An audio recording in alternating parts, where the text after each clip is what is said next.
ልጁ ብዙዎቹ ከጠበቁትና ካሰቡት ውጪ ሆኖ እያስደመመ ይቀጥላል። አንዳንድ ሰዎች ነገሮችን ለመረዳት ቢታገሉም በየሰዓቱ እየመጡ እባክህን እድልህን ተጠቀም፣ ብዙ ገንዘቦች እያመለጡክ ነው በየሰዓቱ እያሉ ቢያወሩበትም ነገር ግን ጉዳዩ ከዛ አለፍ ብሎ በሚስጥር ረጅም ርቀቶችን እንዲጓዝ ያስገደዱ ነገሮች እየተፈጠሩ ይቀጥላሉ። አንዳንድ ጊዜ አለው ማለት አስቸጋሪ ነው። ኢትዮጵያ ውስጥ ትላንት ያሞጋገሱ ቦታ የሰጡ ሰዎች መልሶ ይገፋሉ። አንዳንድ ጊዜ በድብቅ ማደግና ሰዎች ከጠበቁት ውጪ ሆኖ መገለጥ ብዙ ጊዜ ብዙዎቻችን ላይ የተለመደ ጉዳይ አይደለም። አንዳንዶቹ በተራ ጥቅሞችና በትናንሽ ገንዘቦች ሲታለሉ አይተናል። አሁን ግን የልጁ እይታና ምልከታ ብዙዎችን እያስገረመ እያስደመመ ይቀጥላል። አንዳንድ ጊዜ ኢትዮጵያ ውስጥ የተለመደ ጉዳይ አለ። ሰው ታዋቂ ከሆነ በኋላ ይመጣል። በመቀጠል ደግሞ አንድ ነገሮች ይጠበቁበታል።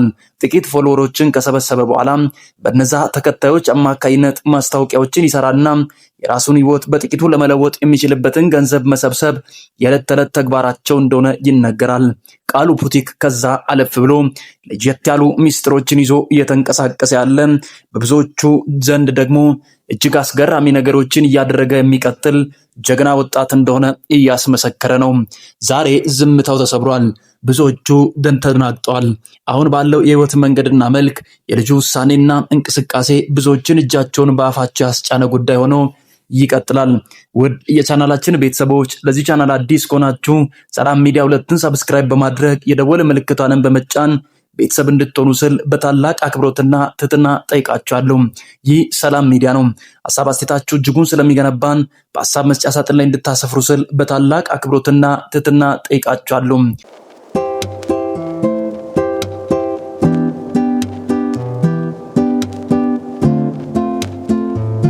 ብዙዎቻችን ልጁ ሞኝ እንደሆነና የመጡ ዕድሎችን ቶሎ ብሎ መጠቀምና ህይወቱን መለወጥ እንዳለበት አብዛኞቻችን ለመናገር ብንታገልም ነገሩ ግን ከዚህ አለፍ ብሎ ትልቅ የሆነ ስትራቴጂ ወይም ትልቅ የሆነ ሐሳብ ነድፎ እየተንቀሳቀሰ እንደሆነ መረጃዎች መውጣታቸው ብዙዎችን ያስደነገጡ ሆነው ይቀጥላሉ።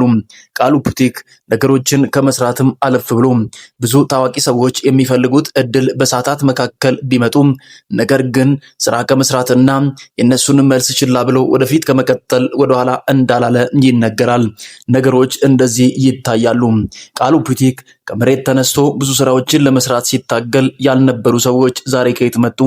ብዙዎቹ እሱን ለመርዳት በሚል ሐሳብ ነው ወይስ ነገ ላይ እሱን ካገኙ በኋላ የሚመጣ ዝነኝነትና ገንዘብ አለ ያንን ፍለጋ ነው የሚሉ ጥያቄዎች ይበራከታሉ።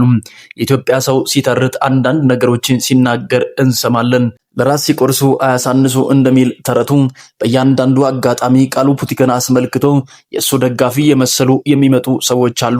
ነገር ግን ጉዳዩ ከዛ አለፍ ብሎ በታዋቂነቱና በመጣው ዝና ለመጠቀም እንጂ ልጁን ለመርዳት የሚደረግ እንቅስቃሴ እንዳልሆነ አብዛኛዎቹ ያው ምስክሮች ሆነው ይቀጥላሉ። የቃሉ ፑቲክ ቀጣይ እርምጃና አሁን እየመጡ ያሉ እድሎችን እንዴት እንመለከታለን? የመጀመሪያ እድሎቹን ካየን መጀመሪያ መነሻ አድርገን የምንነሳው ታዋቂ ሙዚቀኞችና በፋሽን ኢንዱስትሪ ያሉ ሰዎች ፍለጋቸውን ሶሻል ሚዲያዎች ላይ ማድረጋቸው፣ በመቀጠል ደግሞ በኢንስታግራም ገጾች ላይ አንዳንድ ታዋቂ ሰዎች የሱን ፎቶና ቪዲዮ ስቶሪ ማድረጋቸውና ቪዲዮ መለጠፋቸው ተጨማሪ ሆኖ ይመጣል። ቴዎድሮስ አዳኑን ጨምሮ ትላልቅ የሶሻል ሚዲያ ተጽዕኖ ፈጣሪዎችና አንዳንድ ሰዎች ቃሉ ፑቲክን አስመልክቶ ቪዲዮ ለመስራትና እንፈልጋለን በማለታቸው የልጁ ምንም አይነት ምላሽ አለመስጠት ጥያቄ ውስጥ ብዙዎችን ያስገባ ጉዳይ ሆኖ ይቀጥላል። የልጁ ብልጥነትና ቀጣይ እርምጃው አንዳንድ ሰዎች እንደዚህ ይናገራሉ። ብዙዎቻችን ሰዎች ፌመስ ከሆኑ ወይም ዝነኝነት እየመጣ እንደሆነ ሲያስቡ ቶሎ ብሎ ዝነኝነታቸውን ወደ ገንዘብ ለመቀየር ይታገላሉ። ይህ ጊዜ አሁን ግን ከዛ አለፍ ብሎ ትልቅ ነገሮችን የታሰበበት እንደሆነ ያሳያል። ልጁ ከላይ ሲጠብቁት ከታች እየሄደ ነው። ከላይ ሲያመለጠ ብሎ መረጃ ሲሰሩበት ከታች ደግሞ ትላልቅ ነገሮችን እየሰራ ያስደምማል። 1 ሚሊዮን ፎሎወሮች በኢንስታግራም ገጾች እንደነበሩት ቢነገርም ነገር ግን በቀናትና በሰዓታት መካከል ልጁ ከ3 ሚሊዮን በላይ ተከታዮችን በኢንስታግራም ገጹ ማፍራቱ ብዙዎችን ያስደነገጠ ጉዳይ ሆኗል። አሁን ባለው ሁኔታ በእያንዳንዱ ቀንና ሰዓት ከኢንስታግራም ገጹ የሚያገኛቸው ገንዘቦች በሚሊዮን የሚቆጠሩ እንደሆኑ ግልጽ ሆኖ ይነገራል።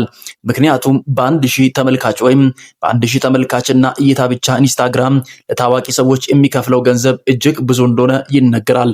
ታዲያ አሁን ባለው ሁኔታ በሚሊዮን የሚቆጠር እይታዎችን በሰዓታት መካከል እያገኘ ያለው ቃሉ ፑቲክ አሁን በእያንዳንዱ ቀን በሚፎስታቸው የኢንስታግራም ገጾች ብቻ የሚያገኘው በኢትዮጵያ ከ40 ሚሊዮን ብር በላይ እንደሆነ ይነገርለታል።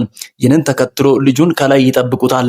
አንዳንድ ሰዎች ታዋቂነትና ወይም ገንዘብ ማግኘት ተብሎ የሚነገረው በየሰዓቱ እየወጡ ሚዲያ ላይ መጮህና መናገር የሚመስላቸው ብዙ ሰዎች አሉ።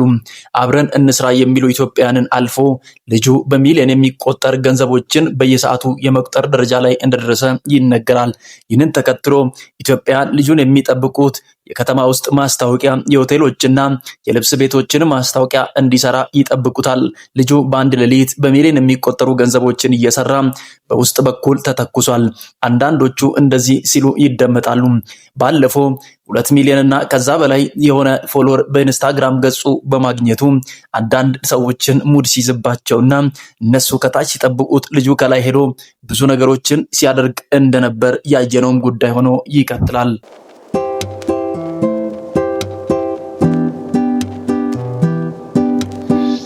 ቃሉ ፑቲክ አሁን ባለው የህይወት መንገድና እርምጃ ቀጣይ እርምጃው ምን ሊሆን ይችላል የሚሉ ስጋቶችና እድሎች ያመልጣሉ ተብሎ የሚነገሩ ነገሮች ምን ያክል እውነት ናቸው የሚለው ጥያቄ ውስጥ ሊገባ የሚችል ጉዳይ አይደለም።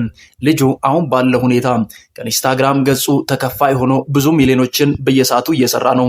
በመቀጠል ደግሞ ቲክቶክ ራሱ ልጁን እየፈለገው እንደሆነና በሚሊዮን የሚቆጠር ገንዘቦችን የመስራት እድሎችን እያመቻቸለት እንደሆነ ይነገራል።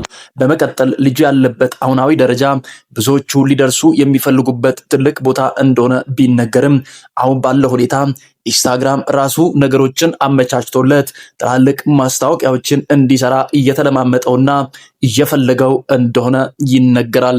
አሁን ባለው ሁኔታ የቃሉ ፑቲክ ዝምታ ዛሬ ላይ ተሰብሯል። አሁን ባለው ሁኔታ ቃሉ ፑቲክ እነሱ ከሚጠብቁት ውጪ እኔ እየተንቀሳቀስኩ ነው፣ እነሱ በላይ ሲጠብቁ እኔ በታች፣ እነሱ በታች ሲጠብቁ እኔ በላይ ሄዳለሁ፣ አትሞኙ ሲል መልእክቱን ለማጋራት ሞክሯል። ይህን ተከትሎ ብዙዎቹ ነገሩን እየተቀባበሉት እንደሚገኙና በመቀጠል ደግሞ ለኔ አስባችሁ አይደለም፣ ትላንትና ብቻዬን በነበርኩ ጊዜ ምንም ለመስራት አቅም ባጣው ጊዜ የት ነበራችሁ? ዛሬ አብራችሁኝ ቪዲዮ ለመስራት የምትፈልጉ ሰዎች ትላንት ለምን አልጋበዛችሁኝም? አመሰግናለሁ ስለ ትብብራችሁ። ነገር ግን እኔ ራሴን ማቅና በኔ ዙሪያ ያሉ ሰዎችንም ማን እንደሆኑ የምረዳ ከልጅ በላይ የበሰልኩ ሰው ነኝ።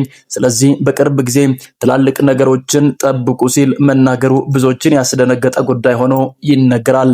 ውድ የቻናላችን ቤተሰቦች ቃሉ ፑቲክን አስመልክቶ በየሰዓቱ የሚወጡ መረጃዎች እንዲደርሷችሁ ቻናላችንን ሰብስክራይብ በማድረግ ይህንን ብልጥ የሆነና ብዙዎች ከሚጠብቁት ውጪ እየሰራ ያለውን ኢትዮጵያዊ በውስጥ በኩል ማበረታታት በጎነት ነው። ስለዚህ አሁን ያለበት ደረጃ ሁላችንንም ደስ ያሰኘ ስለሆነ ሐሳብ አስተያየታችሁን ኮሜንት ላይ አስፍሩ። የልጁ ውሳኔ እንዴት ትመለከቱታላችሁ?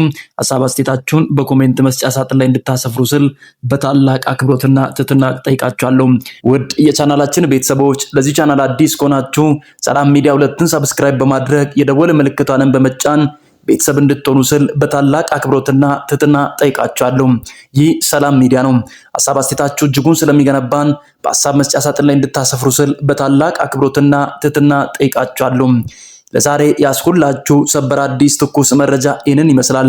በቀጣይ አዲስ ሰበር ትኩስ መረጃ እስከምንገናኝ ድረስ ባላችሁበት ሁሉ በፈጣሪ ሰላም ተጠበቁ። ቸር ቆዩ፣ ቸር ሰንብቱ እላለሁ።